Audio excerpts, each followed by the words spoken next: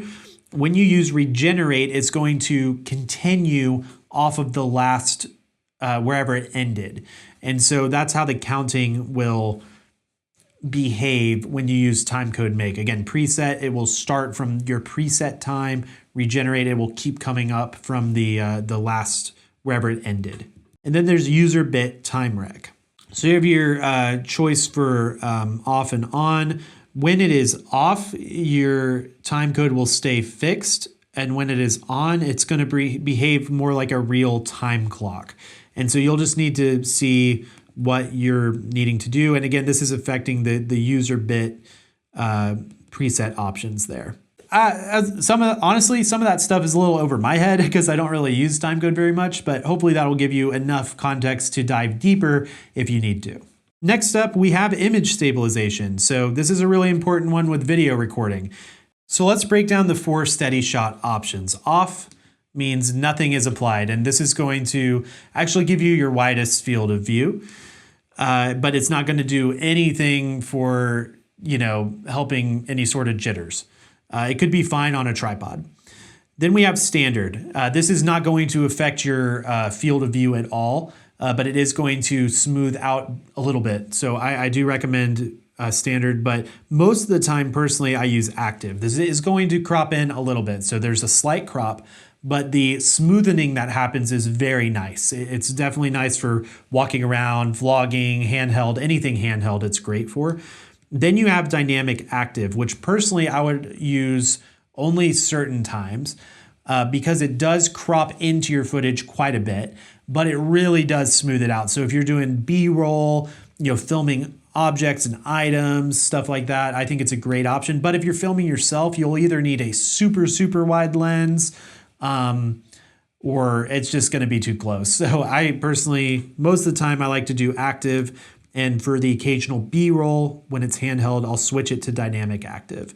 But yeah, that's basically the 4 levels of Steadyshot. For now, we'll leave it on active. Then there's this Steadyshot adjust, which by default, it's on auto, which is fine if you're using a Sony lens. But if you're using a third-party lens, you can choose manual, and you can actually set the focal length of that lens so that it is optimized as good as it can be. For now, we'll put it back on auto. So framing stabilizer, if you turn this on, it's actually going to try its best to keep your subject locked in the same spot in the center of the frame. So even as you're shifting around and moving a little bit, it will try to keep that subject locked in. Now, this will crop into your footage. Personally, I don't really use it much because I tend to do that in post, but if you're moving fast or you just know that's the result you want, this could be a good option for you. Next, we have our zoom options. It's grayed out right now, and that's because we're on optical zoom only, and I have a prime lens attached with no zoom. So what we can do here is there's 3 options. There's optical zoom only, which is only ever going to allow your camera to go to the actual optical zoom of the lens. So if you do a 24-70, you zoom into 70, it's going to stop there, nothing more. Then there's clear image zoom.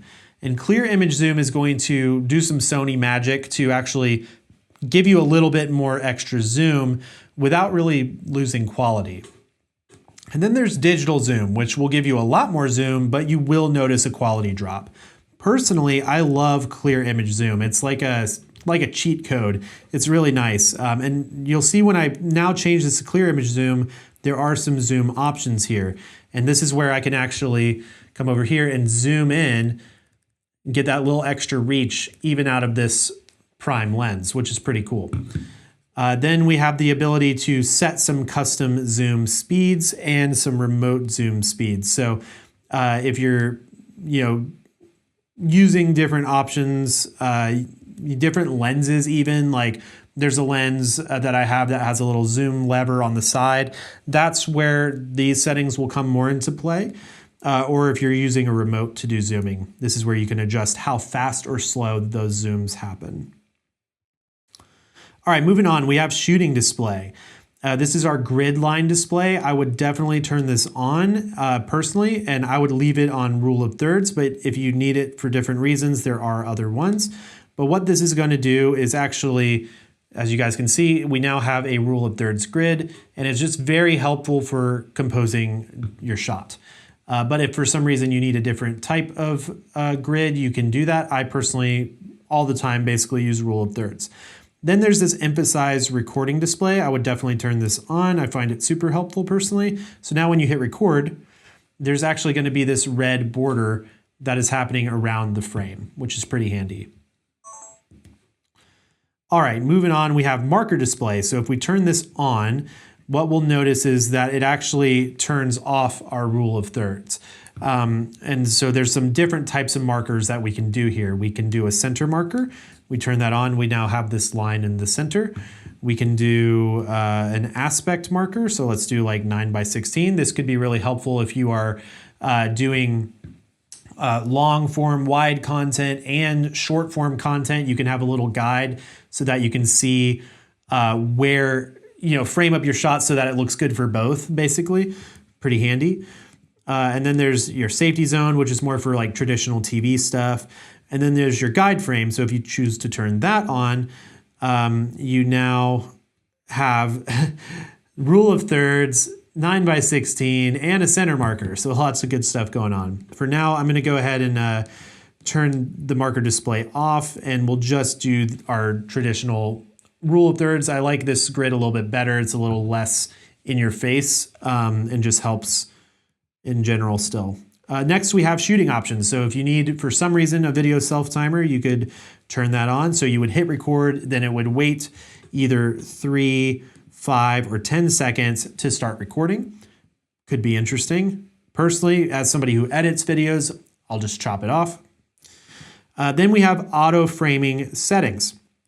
This is a really fun one. So this is using that AI auto framing. So when this is turned on, and you hit record and you go step into your frame, you'll see this white box that will start to float around you, and it will actually track you as you move in and out.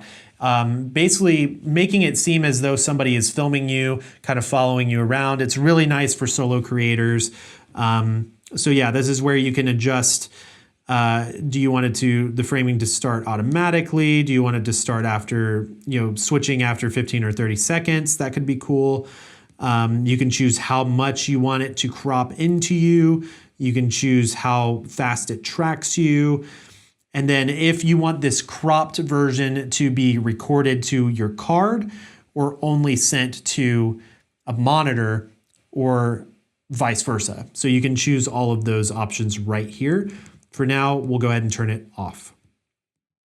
Then we have this auto create still image. This has to do with when you're recording and doing different markers and stuff. You can create still images from your video, which is pretty cool. And then this has to do with maintaining your shot markers as well. So you can mess with all of those settings. Okay, we're finally done with our red shooting menu, and we're on to our exposure/color menu. In this first option, we have exposure, and the very first one is auto slow shutter. And right now it is on. So what does auto slow shutter do? Basically, when you're in certain like auto modes where your camera is going to be changing the shutter speed, you can choose, will you allow it to have a slow shutter? Personally, I like to turn this off because if you're in a dark environment and you're doing video and you do your auto slow shutter on, your shutter speed could drop below what it needs to be at to create normal looking footage, and you can start to get really laggy, weird shots. So for me, I like to just turn this off so I know it's never going to dip below the required frame rate. Then we have our ISO range limit. So this is where you can simply just set, if you know you don't like the look of your ISO at a certain range, maybe you only like it up to a certain number, you can adjust it right here. You would just change your minimum and maximum. Then you have your auto manual setting here. This has to do with the other exposure mode that we are not in, not the PASM, but the other one. This is where you can adjust some of those settings here. And then right here is just ISO, which I cannot change in Intelligent Auto, but if I switch back to manual, this is actually where just another place you can change your ISO setting. Moving along, we have exposure compensation. Again, this has to do with when you are in a fully auto mode, how the camera is going to compensate the exposure, right? So if we go to something like aperture priority, we can choose, do we want this to be a little bit underexposed, a little bit overexposed, and you can set how many leaps it has on each notch of the dial. And there's some exposure standard adjust, which we're not going to get into. The exposure standard adjust is just not something you really ever need to mess with pretty much, unless maybe a Sony specialist is helping you with it. Moving into the metering mode, this has to do with when the camera is detecting exposure values, how is it doing it, right? So we have multi, center, spot standard, entire screen average, and highlight. So personally, I like multi. I feel like it does a good blend of like detecting a subject and the entire screen average and kind of multi-deciding, right? Then there's center. So it's only going to detect and pull information from the center for exposure. Then there is a spot. So if you want to put a spot, if you're doing a focus spot on like a subject in the corner, you can have the auto exposures pull information and reference that spot. And you can choose, do you want it a large or standard size? Then there's your entire screen average, like just whatever's in my screen, I want the exposure based on that. And then there's highlights. So I want to protect and preserve my highlights. I don't care about crushing anything else. Now again, multi is nice because it kind of does the best of all of it while not compromising and over or underexposing a person because it's trying to save other elements. It kind of blends it all pretty evenly, so that's what I like to use. Now you can do face priority in multi-metering. I would say on. It's just going to prioritize exposure of the face. And then there's the spot metering point. You can set to center or focus point link. I like focus point link just because then wherever it's focusing, it's going to pull from there. But again, that setting is kind of irrelevant unless you're using the spot metering mode. But for now, we'll leave it on multi. All right, moving on, we have white balance. So this is where we can choose what white balance mode we are. Right now, we're in that custom temperature, which is what I like. You can scroll over and adjust what Kelvin it is at. But if you're just starting out, maybe you want to do something like auto white balance, that's fine. Then we have priority set in auto white balance. So let's go ahead and just set to auto white balance for now. And the priority, you have a couple of options. You have standard, ambient, and white. Standard is just going to basically just try to get your white balance looking normal.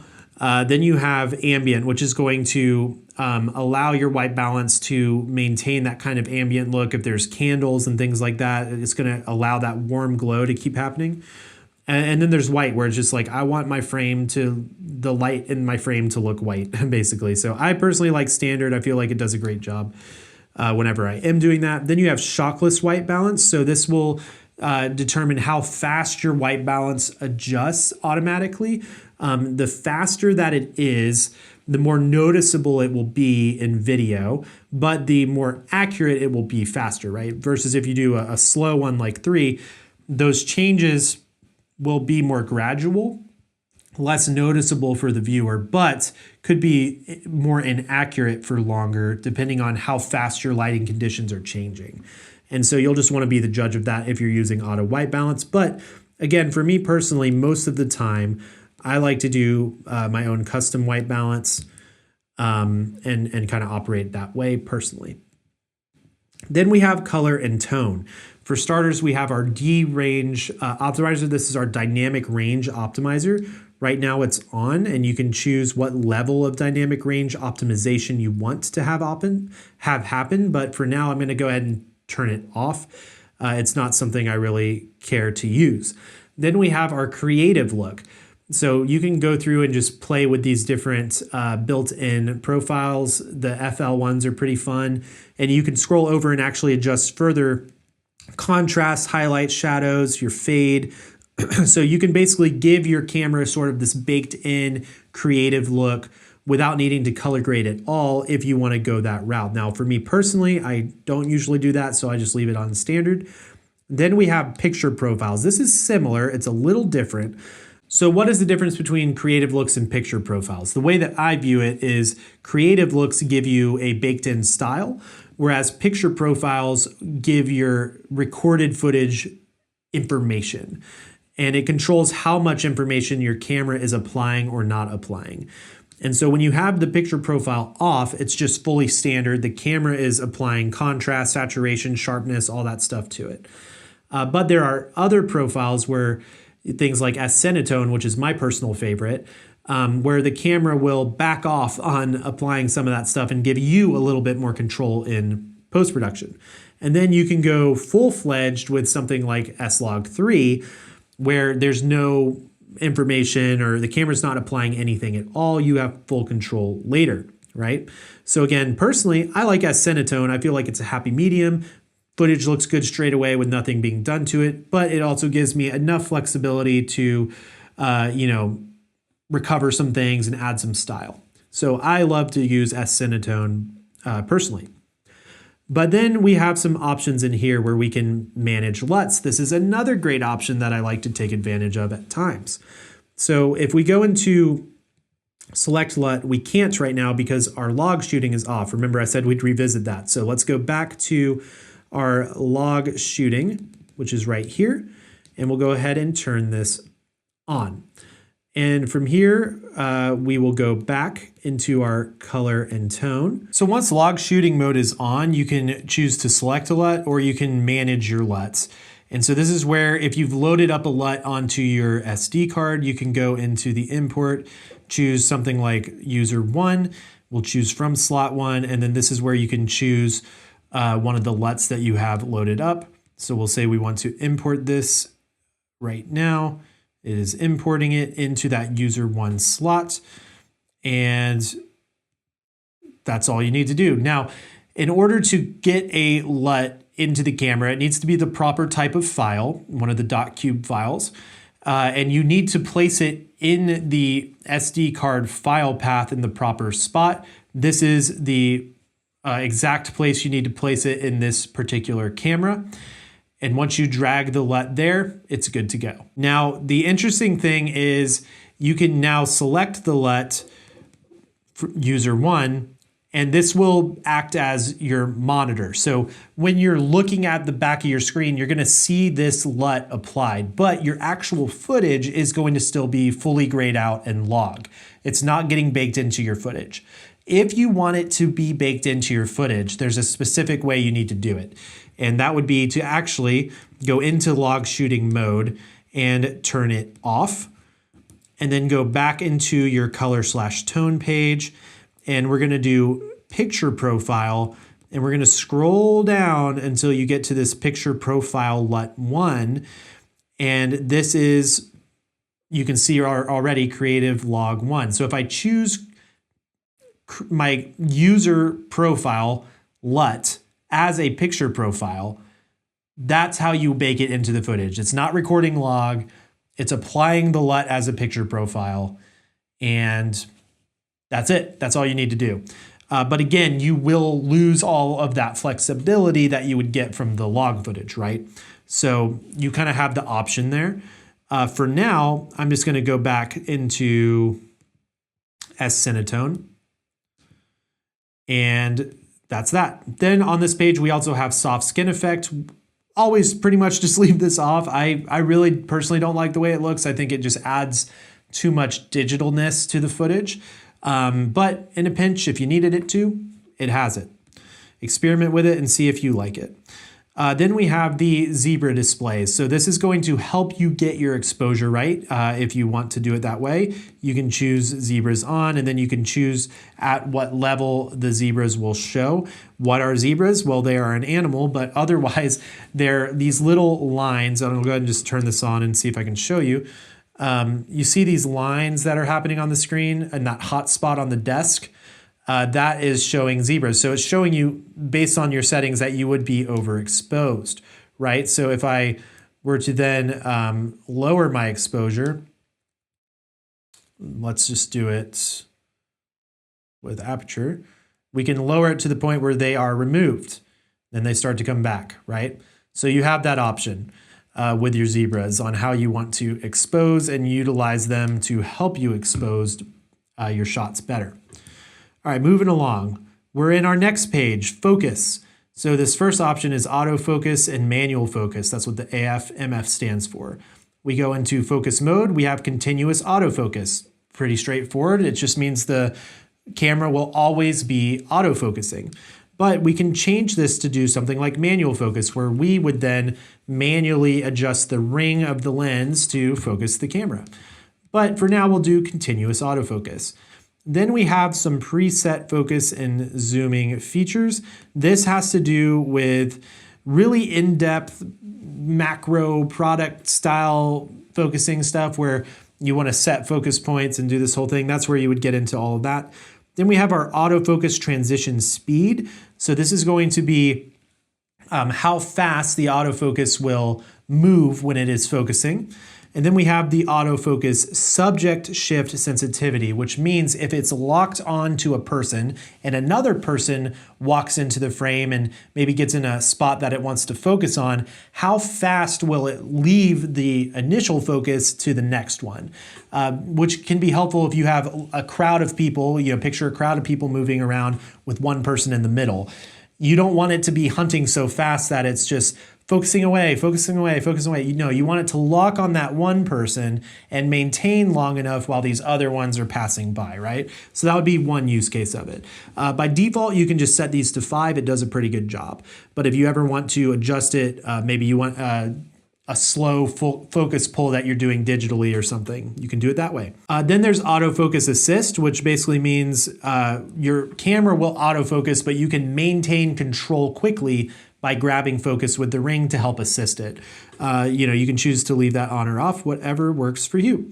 Then you have focus area. So this has to do when you're in autofocus, what area of the screen and where is it choosing to focus its autofocus. So by default, it's wide. This is a great one for autofocus. These Sony cameras do fantastic with this mode. It just means it's going to look at your whole screen basically and apply all of the other focus settings it has and do its best. Now, if you want to limit that focus to a specific zone of the screen, you can choose zone.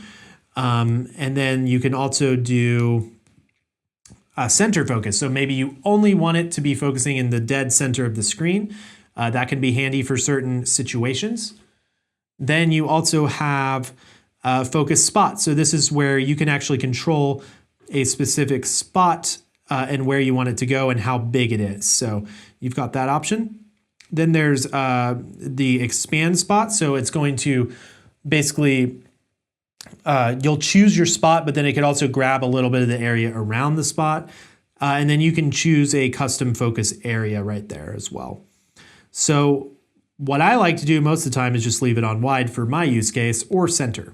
Those are usually the two that I'm personally using the most. Just for my use case. But for now, let's go ahead and leave it on wide.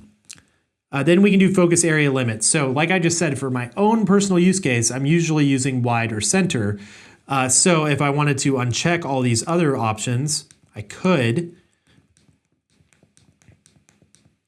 Which means now when I'm going to pick what my focus is over here, I'm only going to see wide and center fix. Versus if I go back to my area limit, maybe I want to add in zone as well. So then I'll go back into function and I'll see now I have these options quickly accessible. So you can kind of take control of how your camera is limiting certain options if you never use them. And that's basically what this means. But for now, I'll add all these back in just as we go through the menu.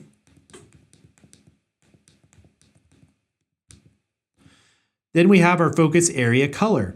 So that is white. Basically, that just means as it is highlighting certain things in focus, the little box that goes around, it will be white. Maybe you're shooting in a very white environment with white clothing. You could change this to red so that you can actually see that box better. Then we have the circulation of focus points.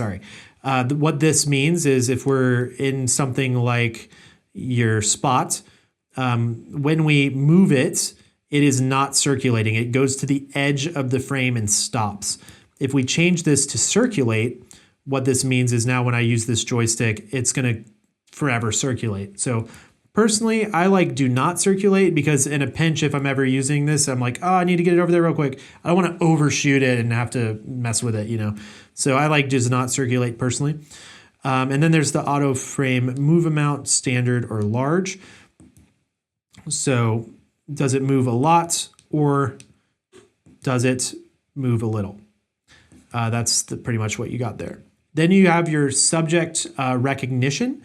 So subject recognition has to do with now we've just messed with the area of which we're focusing, but now what are we focusing on? So we want to have subject recognition on in autofocus, and then we can choose our target. Again, we have human, birds, animals, insects, airplanes, whatever. So let's just leave it on human for now. And then within this, again, in the same way we can limit our focusing options, we can do it for this too. So maybe you're just like, I'm never going to shoot an insect or a train or an airplane. Then when you go into your menu to cycle through stuff, you're not going to see those as options anymore, right? So that can be just a nice way to give you some quick control if it's stuff you're never going to use. But for now, we'll bring it all back. And then we have our right/left eye. So if your subject is posed in a certain way, you're shooting a certain side of the face, you can choose which eye to force focus on. Then we have subject recognition frame display. I personally like this. It just means it's going to display that it is indeed focusing on your subject. Then you have face memory and register face priority. So in face memory, this is where you can actually add in a picture of your subject or yourself. If it's someone that's going to be repeatable throughout a shoot or in general. So if you're doing this for vlogging or stuff like that, you may want to do your face. So if you're in a group of people, it will prioritize your face. If you're shooting weddings, you may want to snap a quick photo of the bride and groom so that it will prioritize their faces within a group of people, like a bridal party. So you have those options and you can choose to turn that feature on or off. Then we have our focus assistant. So this is going to help you with focusing. We have our focus mapping. Again, we talked about that a little bit earlier, but we'll talk about it again here. If we go ahead and dive into maybe manual focus for now, we can see, let me see. See, my hand is here. Let's get something in focus. Middle of the table. All right, let's get you so you guys can see it. Middle of the table right there is in focus. So it's a little wacky, but as I move the focus ring, it's changing. The red is the foreground if I hold my finger up to it. Blue is the background if I move my hand further away. And then the area that is not colored is what is in focus. So that's how the focus mapping works. Now I'm going to turn it off. I tend to find it a little too much, a little too distracting. But then you also have your focus magnifier. So when you're doing manual focus, it's very helpful to hit record and you can use focus magnifier. It's not going to change anything about your footage, but it will change your monitor so that you can really punch in and nail that focus. And so I love using focus magnifier when doing manual focus. Then there's also focus magnifier time. How long will it stay in focus magnifier mode? I like no limit so that I can choose to exit from that screen. But if you want to engage it and then have it leave, I think you have 5 or 2 seconds, you can do that. And then there's the initial focus magnification. When you first press it, do you want it to punch in a little bit and then you can punch in further, or do you want it to go straight in? So you can kind of choose which makes the most sense for you. I personally like it as it is. Then there's peaking display. So peaking is going to be this sort of red, or there's a couple different colors, but it's this like overlay that happens on your footage. So I'll show you guys if we turn it on, and then you start to see this. It looks like white dust kind of. So you can change that color. Personally, I like red, so we're gonna do red. And so now anything that has that little like red grain on it, if I do it with my hand, maybe see a little bit better. Let's see if we get it. Oh, on my ring there. See how you can kind of see it happening on the ring. that means it is in focus. And I like peaking. I feel like it's very helpful. To me, it's just as helpful to me as focus mapping, but not as over the top. I can't see what colors are in my frame anymore. So I personally like to do low peaking level. So if I do high peaking level, it's just gonna show me that red thing a lot sooner. But if I do low, it's not gonna show it very much at all. And that's what I prefer, because a lot of times I'm working with prime lenses, there's a shallow depth of field, and I really wanna know that it's pristinely in focus. And I also want the whole frame to be all red. So personally, I like low, red, and on. But again, if you're shooting in an all red background with an all red clothing scene or something, you may want to do a different color there. And that is your focus settings. Now we're moving on to playback. The playback menu is going to help you understand and navigate your captured media. So if we go into the playback target, this is where we can choose which slot is holding different things. We can choose to follow the playback settings, apply it to all the slots. We can change the playback filter condition. So this gives us a lot of different options for how things are stored. And the image order, personally, I like date order. I feel like that works better. Then there's magnification. So when you are looking at an image on the back of your camera, you can choose if you want to enlarge it and how. That was a video clip, so it was unable to magnify, but it can do standard magnification, or you can enlarge it to the focus position or the center. Personally, I like focused position because that way it will just punch into the area that's in focus. It's faster for you to tell. Otherwise, it will just enlarge everything from the center. Not quite as helpful in my opinion. Then we have these select/memo options, so you can protect images, rate them, and flag images. You can do all of that from this page. Then there's options to delete your media. You can change when you're navigating in the playback menu. Do you need to press twice to delete? Do you need to confirm it? You can just go delete stuff by multiple images or all within the state. So you have options to quickly delete or to safeguard not accidentally deleting from this page. Then you can actually do some brief editing of your images in this playback menu as well. If you took a photo and you want to quickly crop it or rotate it, you can do that. You can also create still images, all of that good stuff. Then we have viewing options. So this is some different options for when you are doing your different time-lapse intervals. How do you want them to play? What is the play speed for them? Do you want to do a slideshow of your images? And you can choose what is the interval and if it's repeating, which that can be more helpful if you're, like plugging your camera into a TV and showing people from the back of your camera that way. Then there's the playback viewing options with the image index. So you can choose if you want to see 9 or 30. When you get into this grid view, is it going to show 9 images or 30 images? Personally, I like 9. I feel like it's a good sweet spot. Display as group is an important one. I'm going to turn that on. This means if you've done a burst photo, which this camera is very capable of, it will group them as one individual group instead of seeing like 1,000 of the same images as you're scrolling through everything. And then you have your display rotation. So as you move your camera, how will it display? Your focus frame display. I like to turn this on. This will just give you a quick little green square over the item of focus, so you can quickly tell, did you nail that focus or not?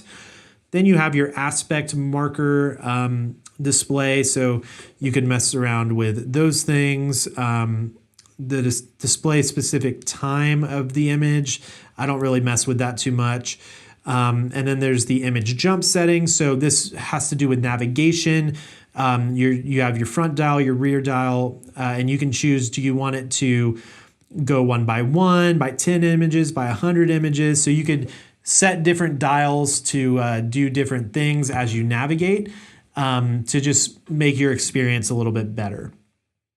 All right, that's going to do it for our playback menu. Next, we're moving into our network menu.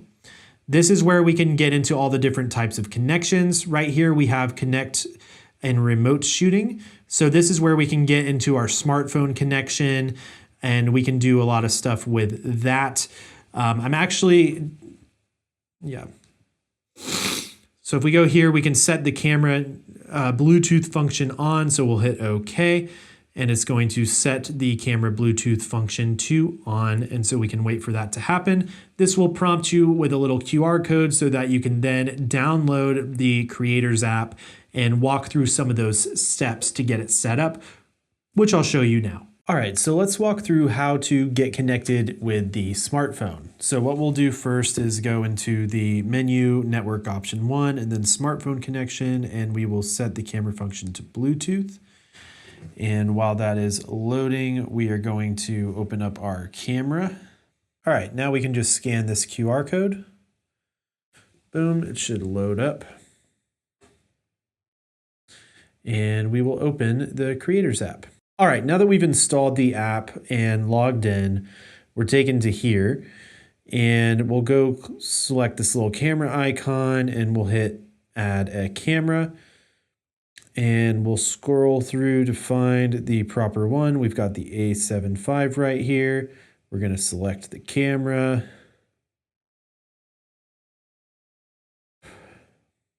This is just going to give us a couple of little instructional elements on what is about to happen. And so we'll start the connection. We see the camera, we'll select it.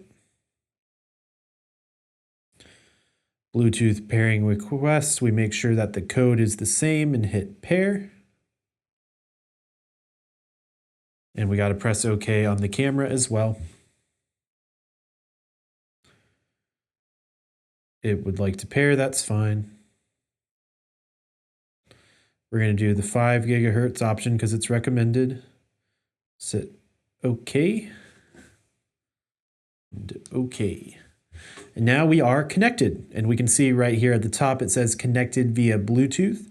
And so let's try doing some stuff at this point. What I'm going to do is go ahead and we'll take a picture. Just take a picture of my camera over here. What I'm going to do at this point is scroll over to here, and we're going to do select on cam and send. And we'll go ahead and send a manual selection. And we're going to select this one. And we'll hit enter and execute. Now it's prompting Wi-Fi. So it's preparing a Wi-Fi connection instead. It's prompting to do it, so we'll hit join. Items copied, okay. Says that it did what it needed to do. So let's check real quick. And there's the image sent right away. Pretty nice. So if you want to control the camera with your phone, you can select this remote shooting. And now, as we'll be able to see, we can actually see what we're seeing here as we move it around. Pretty cool. And I'll just kind of like hold it up. You can see another camera there. And we'll go ahead and just take a picture. Boom. Pretty cool. We'll go back. And if we wanted to, we'll go ahead and switch into video mode. And we're in video mode, so we can simply hit record. And we're recording. We can see we're recording here. We go ahead and end recording. It will stop it. Pretty cool. From here, we can actually turn sideways like so, and we can see a lot of our settings right here. We can adjust our shutter speed and so on. Pretty nice.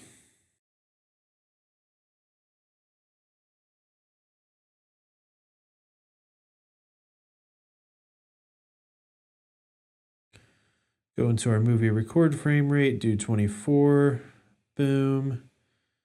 We can adjust our shutter. Let's go to 50. Boom. Yeah, so that's pretty much how we can control our camera, which is pretty cool. Then we have our remote shoot function. So you need to be connected to the network in order to do this. And so we can exit and go next. And then this is where you can operate the camera to do different things as needed. Then we have select on camera and send. And so this is where you can actually select an image on your camera and quickly send it to your smartphone. You can choose, do you want it to be the original or a 2 megabyte version? What is the file format? Are you sending proxies? different things with movies. And so then you can actually send this image all with this date. So if I choose like this image, exit and go, it wants me to launch the Creators app, and then I can select stuff that way, right? So that's basically how you navigate sending things to yourself via the select on cam and send. Then there's the reset transfer status. So if you need to do that, you can do it there. There's connect while power off. So are you able to connect to the phone while it's powered off? Right now that's off because I want to maintain battery. Then there's remote shooting settings. So you can say the save image size. Again, you might want to do original. You can save if it's JPEGs and all of that good stuff. So that's where you can change your remote shooting settings. Then we have FTP transfer. So if we get into FTP transfer, we can choose the server and we can save/load the FTP settings, which is good. So that's if you need to get into your FTP options, that's going to be where it's at. Then we have streaming, network streaming and USB streaming. Personally, I haven't messed with network streaming that much, but USB streaming can be quite helpful because this is where you will activate your live streaming functionalities and your live streaming quality. So when you're plugged into USB, you can change your output resolution all the way up to 4K 30, which I would recommend doing. And then you can choose, do you want the option to record media directly to your SD card while you are streaming, or do you not care? So you can choose enable or disable. And so those are your options. For now, I'm just going to disable it. Most of the time I won't need to because I'll be recording via a software. Then we have the Creators Cloud options. This is where you can do cloud connection and cloud information. So if that's relevant to you, you can find all of that there. Then we have our Wi-Fi Connect settings, and there's a lot to unpack here, but basically we can choose Wi-Fi Connect on. This is different than Bluetooth Connect.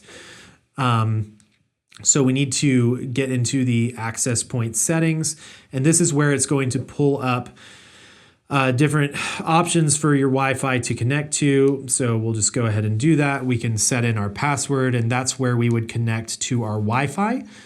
And then there's some other options that you can get into here. And I just wanted to take this moment to let you know if there's ever a setting in the camera that you're unsure about what it is, for example, Wi-Fi frequency band, you can hit this little trash icon and then choose in-camera guide, and it will actually tell you some information about that item in the menu. So for this, it sets the Wi-Fi frequency band when operating the device as the access point, such as when connecting to smartphones. So if you need to change these things, you can. And if you're unsure about what any of those are, you can also find out that way. Now we have our Bluetooth options. Right now, Bluetooth is on. We can go to pairing.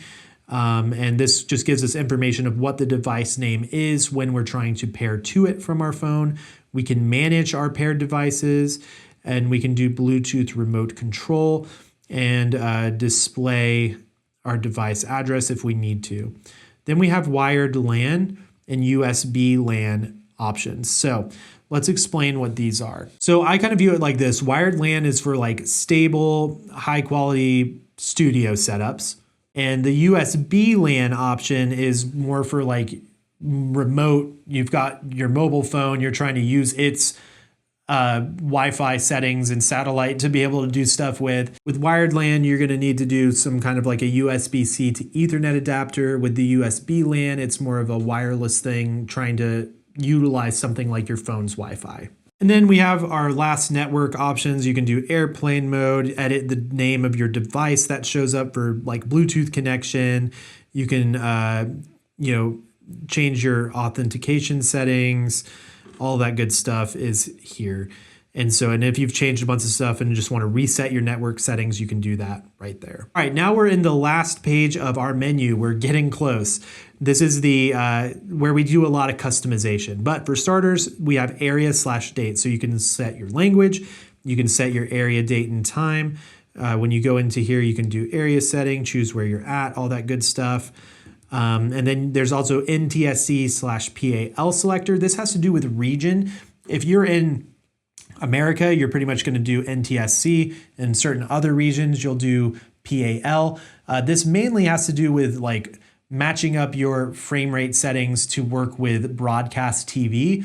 Otherwise, it's not really that important. Moving on, we have our reset/save settings. So this is where you can fully reset your camera. So I'm not going to recommend you do that right now, but you could go into settings reset and completely hit initialize, and that would completely reset your camera back to factory. So if we go to save/load, you have load, save, and delete.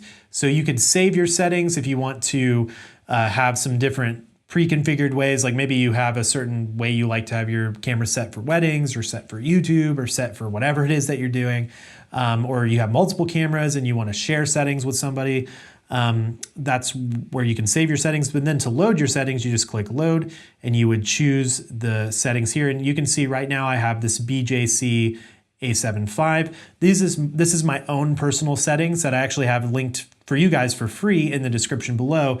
If you want to practice this and also just get all of my own custom settings for the camera, you can load it up. You'll select it, say okay. Then it's going to basically black out for a second as it loads all of those settings, and boom, it's good to go. It will just turn back on.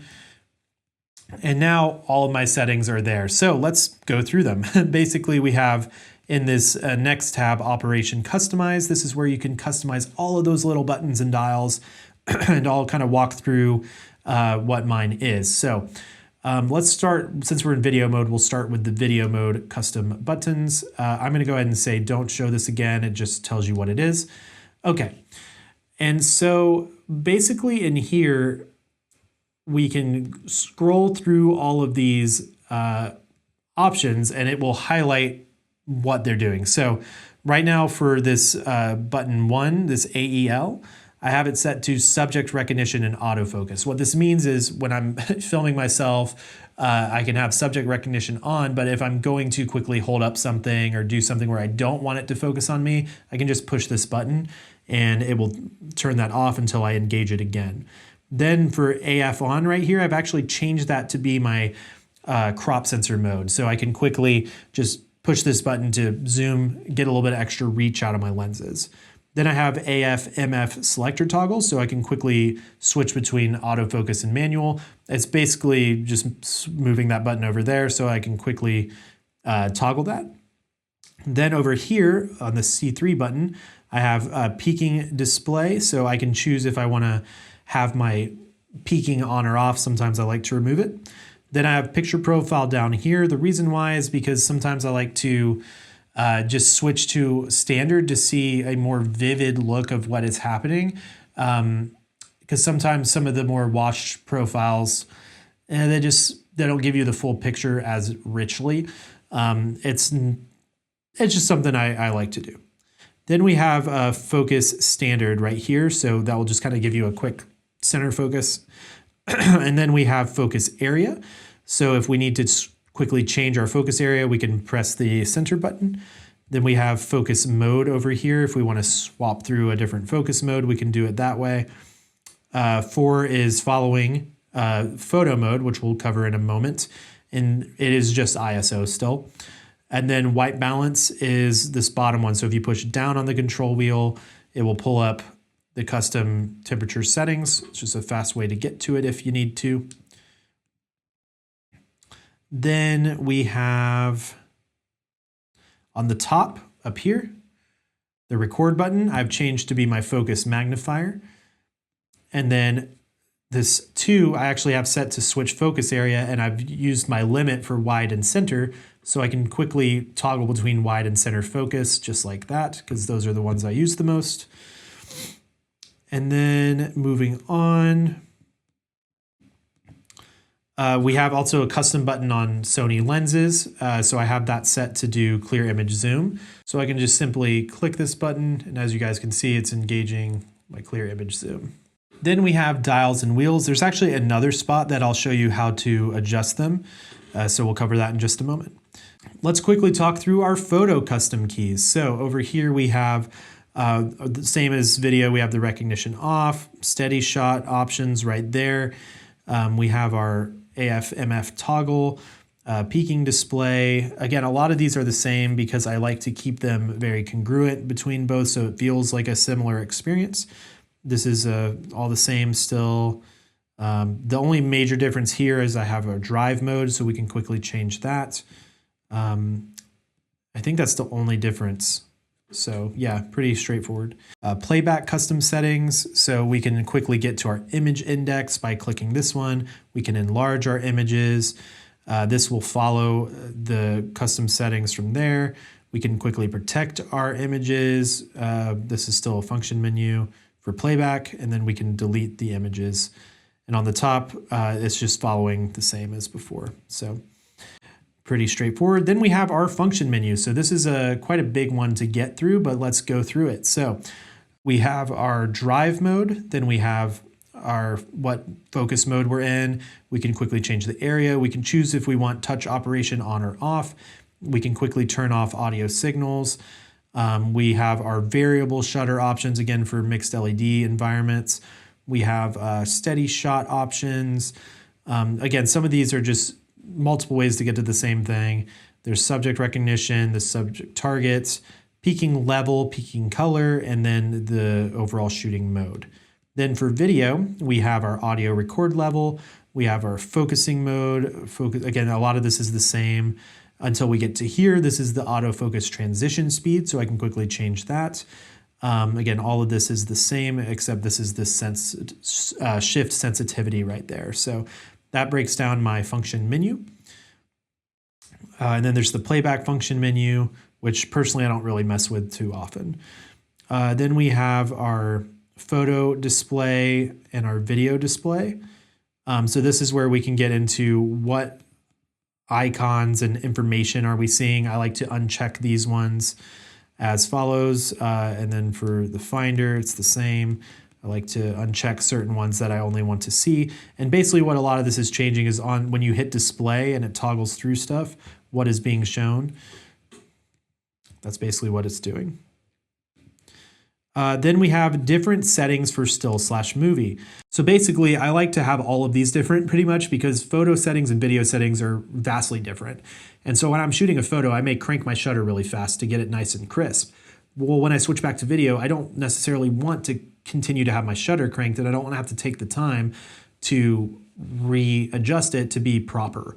And so stuff like that is why I like them to be separate. So it's like I get it set for video, I get it set for photos. When I switch back and forth, it's not changing up on me, which is nice. Then there's the record with shutter button. This is one of the most important ones, and we're going to go ahead and have that on because we've moved our record button to be our focus magnifier. Now we can actually start and stop recording with our shutter button, which to me just makes more sense. It's like I always want to take photos with this. I want to start and stop with this. Easy peasy. Shot marker stuff with the shutter, we don't need to do that. And then the zoom ring rotate.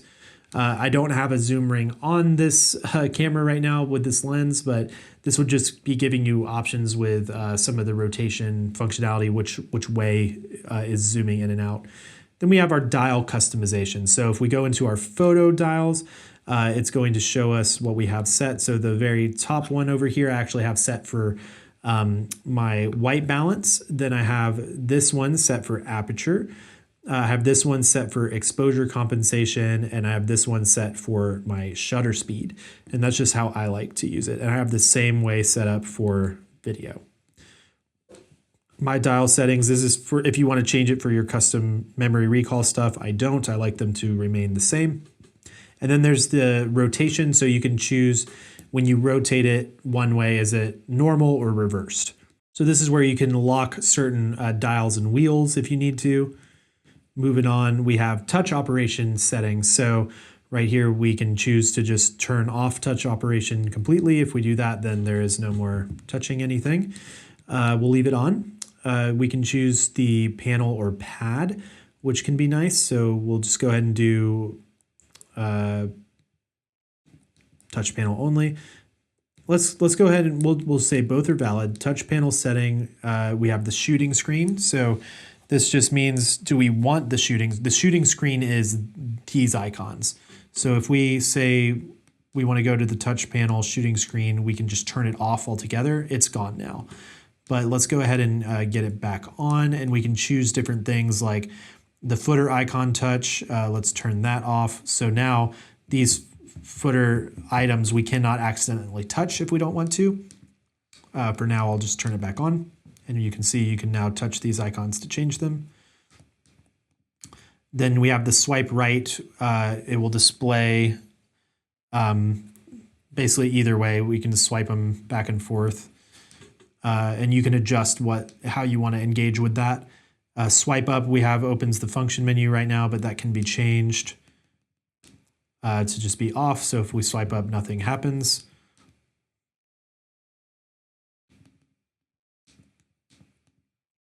Then touch function in shooting, I have it set right now to touch tracking, which basically means if I touch something, it will track it until I decide to not track it anymore.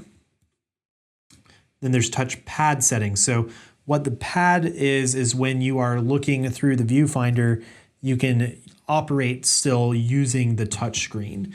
And so if we go into that, we have operation vertical, that's fine. Touch position mode, absolute position, that's fine. Operation area is the right half. So as I look in here, I can touch stuff and move it around, move my focus points as I am, touching that because the touchpad is there. Touch sensitivity is standard. You can adjust if you feel like you need to. Getting into accessibility, this is where you can get into screen reader stuff and larger screen. And just anything that you may need for accessibility. Then we have Finder and Monitor. So we have our Select Finder and Monitor. So here we can choose, do we want to look only through the viewfinder or only through the monitor? And then Auto 1 and 2 has to detect with this sensor, right? So I just went up to it and it changed. Now, depending on how the actual screen is oriented, like right now it's off to the side. When I do the sensor, because it's on Auto 1, it doesn't auto change. But if I do Auto 2, no matter where I am, it's going to change automatically. So you have those options. Basically, you can view it as like Auto 1 it's not going to accidentally switch away when it knows that you're probably not behind the camera. Like if you have the camera screen flipped out, you're probably to the side of it. If something is touching the sensor, it's probably not you. It's probably a piece of dust or something, and so it won't change. Versus Auto 2, if you have it off to the side, it will still change. So you can just mess around with that. For now, I'm leaving mine on Auto 1. All right, then we have monitor brightness, sunny weather. So this is really helpful when you're outside. I have it set to sunny weather right now for this walkthrough as well. If we go to manual, it's just a little bit darker. You can also manually change how bright it gets, but sunny weather is the brightest, and it's going to be really nice for shooting outside. Then you can change your viewfinder brightness, your finder's color temperature if you need to change it. Then you have display quality. I like to do standard. You can do a higher quality display, but it will drain the battery faster. And then there's the monitor flip direction. So it's just depending on how your screen and monitor is flipped, it will flip the image for you. I like to have that happening. And then there's the vertical display, which I like. So if you're shooting and then you turn it vertical, all your menu items will change with you. That's a great feature of this camera. Then you have some display options. You can display your time code, your gamma assist, which is more for like log shooting stuff. You can have displayed. You can display the LUTS if you're in the right log shooting modes. You can have your shoot time displayed, which right now it's on for type 1. You can do your remaining time shooting and auto review. Auto review I find pretty annoying. That's when you're in photo mode and you're going to take a shot and then it pops up on your playback screen for like a couple seconds and then goes away. I find I'll be missing shots because it's getting in the way. And then there's the shoot mode select screen. It's on display, or it could be not displayed. Then we have our power setting options. So our monitor low brightness, 10 seconds. So after about 10 seconds of inactiveness, it will go to a lower brightness. Right now I have my monitor to not turn off. My power save I've changed to 5 minutes. I find that 1 minute it's just cuts off too fast. And then power save by monitor both linked, which means if I shut this screen, it will kind of shut down, but the camera itself is not off. It's still on, so it's just sleeping right now. If I turn it back on, it will wake up. That's kind of how that is working. And then we have our auto power off temp high. This is one of those very first settings we changed when we first powered up the camera and got it set up. We changed this setting. This is where you can change it in the actual menu.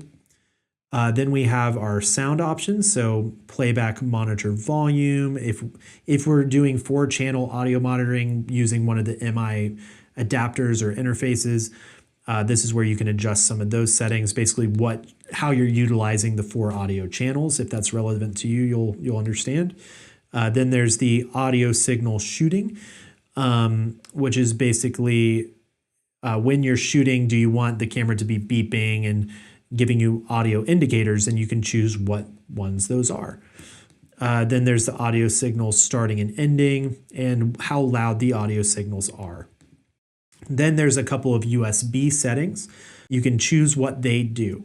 So on USB port 1 here, for example, it's on select when connect, which means if I plug in a USB-C into this camera and into the computer, basically from there, I'm going to get options on my camera to choose what I want to do. But if I know I'm only ever going to be using it for streaming, for example, I can set it to streaming, and now whenever I connect it, it will only just go straight into streaming, and I can bypass that menu. For me, though, I'll do select when connect. Now, what you could do in this example is do streaming, and then maybe you'll do MSC for the other one. So whenever you connect something to the bottom port, you know you're going to be transferring. Whenever you connect to the top, it's for live streaming. So you have those options to customize it as you want. But for the most amount of variety, you could do select when connect to both. You'll just have to deal with that one menu pop-up. Then you've got your USB LAN options. Right now it's set to port 1, but you could change it to port 2 if you're using port 1 for something else. And you can do USB power supply. You can choose if you want it on port 1, 2, or auto. I'm going to leave mine on auto. And then we have external output. So this is when you are utilizing the HDMI, what is going to be happening. So by default, it's set to auto, but if you want to force 4K output, you can change it to 2160p, and you can go into your HDMI settings and you have a few more options. Do you want to record media during the output, meaning you could send it to a monitor and still record internally? That would be good.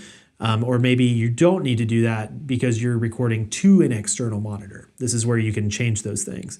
Then you have your output resolution. So again, if you want that output onto the monitor to be 4K, this is where you can change it. You can change the time code output options if that's relevant to you there.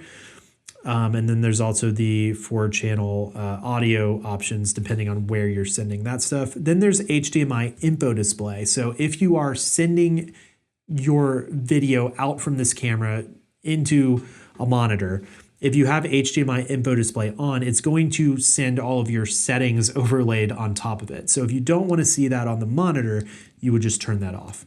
And then there's the control for HDMI. This has to do with when it's connected to certain devices that could control and operate the camera. This is where it would go. Okay, and then we have our setup options. So right here we have the video light mode. This has to do with certain select Sony video lights. Then we have our anti-dust function. So if we go in here, we can get into sensor cleaning and also shutter when power off. And so shutter when power off, when this is enabled, when you turn the camera off, you wait a second, you'll hear it kind of shut. And what happens is the shutter actually covers the sensor just to help protect it, which is nice. However, as nice as that is, the shutter element itself is still delicate. So don't be pressing it and messing with it because that could break, which would also be bad. But it is a little protective option that you have for the sensor.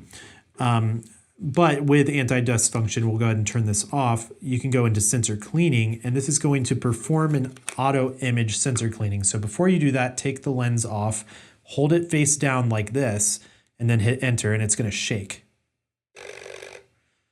So that's going to shake, and then it says turn the power off after cleaning the image sensor manually. So this is where you could get into sensor cleaning, which I have a whole video about, but that's a fast way to kind of try to shake some dust and dirt off of your sensor if you're seeing any weird spots.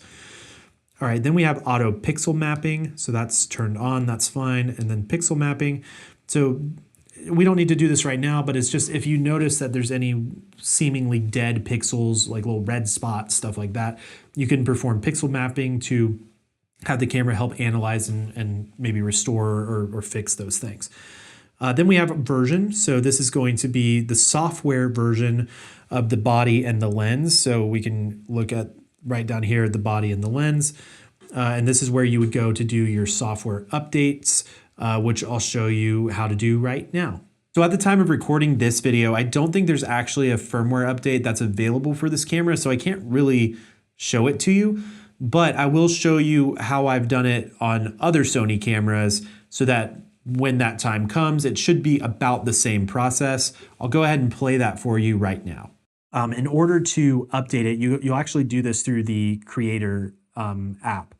And so here's a little screen recording of that process. And basically what you'll need to do, you'll need to make sure that the camera is connected to it via Wi-Fi. And then you can choose to click the update camera button and then basically just let it do its thing. And the camera will eventually restart. It will blink a little bit, and then it will everything will tell you it's been updated. You'll basically like go through the first process on the phone to install the software onto the camera, and then you'll have to operate it from the camera to say, yes, I want to do this. And then it will go through its little process where it turns off, starts blinking, and then eventually reboots, and it will be on the next version. Then we have display serial number. So if we need to do that, we can. And then there's a privacy notice, that's fine. And that's it. That's the entire menu. We've made it through every single thing, kind of. There's a little bit more though, because we've only been looking at this in video mode. And so what we need to do at this point is actually change this to photo mode. Now, most of the menu is going to be the same, but there will be some select options that are unique only to photo or S&Q. So if we scroll back down, now we notice that our red icon here is a camera, like a still camera instead of a video camera. So if we scroll into here now, this whole page is quite a bit different. We have JPEG/HEIF switch, different image quality options, aspect ratios. We didn't have these types of things before. So let's break all this stuff down. JPEG/HEIF. What does this mean? Well, there are two different types of formats. HEIF is newer. It's better. It's smaller. It's all things about it are better, but it is not quite as compatible as JPEG. JPEG is still sort of that image standard that pretty much anything can read and open. So that's something you'll need to navigate. So if we go into our image quality settings, right, we can see we have our file format. Right now I have it for slot 1, it's on RAW plus JPEG. And this is what I would recommend doing is RAW plus JPEG. Because RAW is going to give you the most flexibility. It's kind of like log for video. RAW is like log for photo. It is, but it's not as grayed out. It just looks really good. It has a raw data that you can recover things a lot better, push things a lot further. The file sizes are a little bit bigger, and they're not always as compatible, but if you have the proper photo editing software, RAWs are great. And so I like to do RAW and JPEG because then I get the most flexibility with RAW and the most compatibility with JPEG. And so I have those two options. Whereas HEIF is not as compatible as JPEG and it's not as good of quality as RAW. So it's kind of this weird middle ground. So for me personally, I like RAW and JPEG. Then within that, we can choose what type of RAW do we want. Do we want compressed, HQ, compressed, or lossless? And I would choose lossless because, again, I want the most flexible most, the best file I can get, and that's going to be raw lossless. But then with JPEG, we can choose, what we want here. I'm just going to do extra fine. I feel like if I'm going to get the JPEG, I'd rather it be a better quality one. And then from here, we can choose what megapixel size we want. Now, right now, my 33 megapixel is grayed out because I have a crop sensor lens on. And so though I can shoot with it, it puts it in crop sensor mode, which will only not allow me to do 33 megapixel. But if I put a full frame lens on here, we'll go back into this. Now I can see I can choose the 33 megapixel photos. So really the crop sensor mode is, honestly, it's just better for video. For photo, it's a little limiting, and you just saw what that major limit is, right? So we'll go ahead and hit OK. Then we have our aspect ratio. I like to do 3:2 because it's going to take full advantage of the full size of the sensor. Then we have file format. So this is, again, getting into the video settings. Kind of weird that you can see it here, but if you have it set up a certain way, when you're in photo mode, you could still do a quick video capture. And that's what this is for. What settings will it pull from? But for me personally, I don't really mess with that. I just use the hybrid switch. So that's kind of redundant. And these are just mirroring those settings anyways. So then we have APSC shooting. We'll leave that on auto. High ISO noise reduction. I have it set to normal. Experiment with it, see what you like. I think normal's fine. Some people like to just turn it off and do any noise reduction themselves. I find that the normal mode works well for me. Then we have color space. There's sRGB and Adobe RGB. I'm going to leave it on sRGB. I find, again, that it's more compatible. And then there's lens compensation. So again, we have those options. The only one we don't see here is focus breathing because it's not relevant for photo. But I would just leave these on auto personally. Continuing to go through, these are all the same. Files the same. Shooting mode is the same. Now we have drive mode, so this is different. Drive mode is going to be getting into single shooting, or drive mode where you hold it down and it's like lots of photos at the same time. So drive mode, we have high plus right now, and so that would be the most. So if we go to take a picture, it's firing pretty fast, as you can hear. And we can choose, do we want to limit it? In the same way we have our limiting options with our focus and some of the other things. We can choose like what options do we want to not have to choose from there. And then there's the continuous shooting speed. So if you want to do the 30 images, you need to do it with the electronic shutter. Which that's the most that this can do is 30 images a second, which is crazy. That's basically a video. It's like a raw video, basically. And so you can choose how you want to set or limit those options. Basically with pre-capture, as soon as you start focusing, it's going to be capturing images, and it will maintain a few of them from after right before the shutter is pressed. So it can be really nice in really high stress situations like weddings or things like that to make sure you're getting that perfect moment. And so you can adjust a couple of those settings right here. Then there's bracket settings. So bracket settings has to do with HDR type things. So if you're doing, like interior shots of a home, and you want to get an HDR effect where you stack multiple images, you can do it with bracketing. That's one way to do it. And so what you can do is bracket exposure, where you can have a shot, when you press it, it will shoot 3 images, for example. One normal exposure, one under, one over, that you would then layer in an editing software to get a very dynamic image. This is where you can mess with all of that stuff. So a lot of times you may want to do a self timer because you don't want to bump the shutter at all. You can choose the bracket order. Do you want it to be standard, or do you want it to, do you want it to be standard under over, or do you want it to be under standard over? You can choose all that. And then there's focus bracket settings. So you can choose the order, you can choose the smoothing, the shooting interval, all of that good stuff. Then you have your interval shooting function, which is going to be a way of doing time-lapse style stuff, or just shooting multiple photos at intervals of time. Again, for video, you kind of have that new video S&Q time-lapse feature, but traditionally you would do time lapses with interval shooting, and it can be used for other things as well. So if we turn interval shooting on, we can choose the start time, how many intervals per second it does, how many shots we want it to do. Is there auto exposure tracking sensitivity? Is the shutter type electronic or mechanical? And what's the interval priority? So you have those options here. For now, I'm going to turn it off. And then we have noise reduction. So we can choose how we want that to be. And shooting for HDR. Are we shooting for HDR? We can turn it on. And then there's the raw file type that we want to use for that.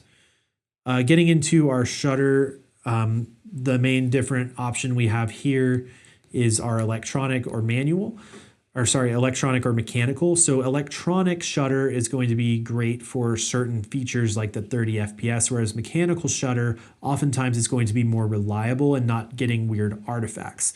Electronic shutter can sometimes, in the past, it has brought about maybe some weird stuff if you're shooting in a mixed lighting, LED, rolling bands. Those are more prominent with electronic shutter. Mechanical, it's less prominent, but there's some trade-offs. So you can kind of choose which way you want it to do. So if I were to change this to mechanical shutter, I can also choose electronic front curtain shutter. So the way this is impacting the camera, if you're shooting mechanical only, it's going to be basically a double movement of the mechanical shutter every time you press the shutter button. It's like versus with the electronic front curtain, it's basically working half as hard. It's the front is the electronic and then there's the mechanical. Why does that matter? Well, it's going to prolong the life of your camera. You're going to be able to basically shoot twice as many times, right? And so that's something you could look into. I think that's probably a good combo. But again, if you want to be able to utilize some of the features like the 30 FPS, realize that it's got the electronic shutter working with it, okay? Yeah, I think all that's the same. Let's go to this next one. We got exposure. So now we have bulb options. This is a new one for photo. What this is going to allow you to do is some options with long exposure photography. So you can set, do you want your bulb timer? And you can set a really long increment. So, you know, if you get into, let's go to manual. When you're shooting, you can adjust your shutter speed all the way down until it says bulb, right? And so when you're in bulb, this is where you'll select what that time is. So how long you want it to expose for astrophotography or just really long exposure of certain items. We got our normal stuff there. I'm going to go ahead and we'll just leave it off for now. Okay.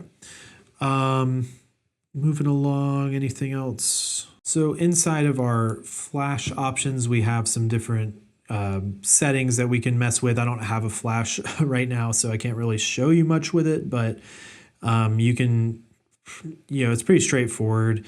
Do you want some red eye reduction happening with the flash? Do you want to, change some different external flash settings if it's a Sony flash?